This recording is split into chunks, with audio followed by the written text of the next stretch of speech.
দেশ ও প্রবাস থেকে যে যেখান থেকে আমাদের এই প্রবাসী টিভির প্রতিবেদনটি দেখছেন তাদেরকে জানাই শুভেচ্ছা ও অভিনন্দন। প্রবাসী টিভি সারা বিশ্বে বাংলাদেশ। কথা বলবো বিদেশ থেকে আসা এক ভাইয়ের সাথে। ভাই আসসালামু আলাইকুম। ওয়ালাইকুম আসসালাম রহমতুল্লাহ। আসসালামু আলাইকুম রহমতুল্লাহ। ওয়ালাইকুম আসসালাম। আপনার নামটা কি ভাই? আমার নাম মোহাম্মদ মানিক। আপনার হোম ডিস্ট্রিক্ট কোথায়? আমার হোম ডিস্ট্রিক্ট নোয়াখালী সদর। আপনি এই যে বিদেশ থেকে আসছেন, কোন দেশে ছিলেন আপনি? আমি কুয়েতে ছিলাম। কুয়েতে, মাশাআল্লাহ, ভালো জায়গায় ছিলেন। জি আলহামদুলিল্লাহ। ওখানে কি কাজ করতেন আসলে?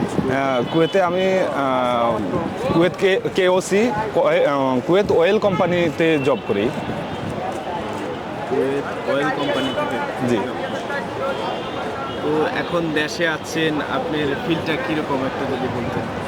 দেশে আসাটা আসলে খুশির এবং আনন্দের।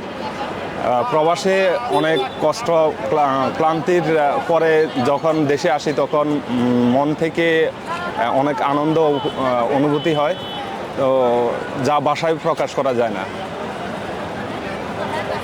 যে অনেক দিন পর বিদেশ থেকে এসেছেন, নিশ্চয়ই আপনার আত্মীয় স্বজন যারা আছে অনেক কিছু নিয়ে যাচ্ছেন তাদের জন্য। হ্যাঁ হ্যাঁ, অবশ্যই ফ্যামিলির জন্য। ফ্যামিলি আসছে আমাকে রিসিভ করার জন্য, এবং ফ্যামিলি তারা তো সবসময় আশাবাদী যে আমাদের জন্য কিছু পাওয়ার জন্য তারা আসে, অথবা প্রবাস থেকে দীর্ঘ দিন যাবৎ তাদেরকে সময় দিতে পারে না, অথবা একসাথে যে থাকার না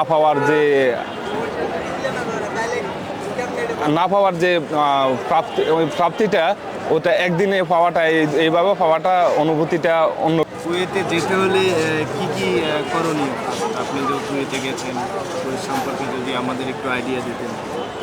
কুয়েতে ভিসার ধরন বিভিন্ন ধরনের ভিসা আছে, যেমন ফ্রি ভিসা এবং খাদেম ফ্রি ভিসা, কোম্পানি শোন ভিসা। এখন সেক্ষেত্রে ট্রাভেলসের মাধ্যমে যাওয়া যায়, কোম্পানির থেকে ডাইরেক্ট ভিসা প্রসেসিং করে ওভাবেও যাওয়া যায়, এবং যারা হোম ড্রাইভার, হাউস ড্রাইভার যারা আছে তারা ওই প্রসেসিংয়ে যারা ওইখানে অবস্থান করে কুয়েতে, তাদের মাধ্যমে ভিসা নিয়ে যাওয়া যায়। তবে নতুন যারা যাবে তাদের ক্ষেত্রে যাওয়ার আগে ভিসা অবশ্যই প্রসেসিংগুলা একটু খেয়াল করার দরকার আছে। এক্ষেত্রে অনেক যারা দালাল বলে, ভিসার দালাল, এরা বিভিন্ন ধরনের বিভিন্ন সুযোগ নিয়ে নতুন যারা যায় তারা অনেক হেনস্থার শিকার হতে হয়।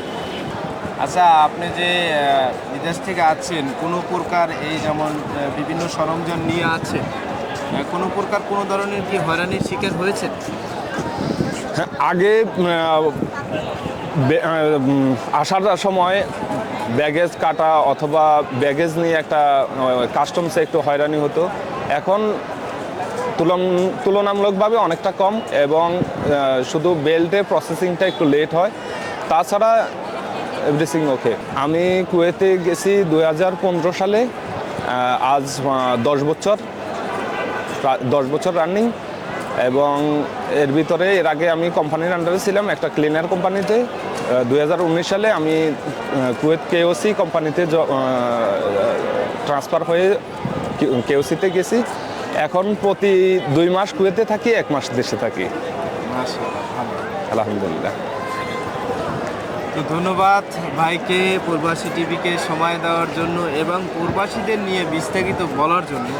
আপনাদেরকেও অনেক ধন্যবাদ। আপনারা প্রবাসীদেরকে নিয়ে তাদের সমস্যাগুলা আপনারা উপস্থাপন করেন।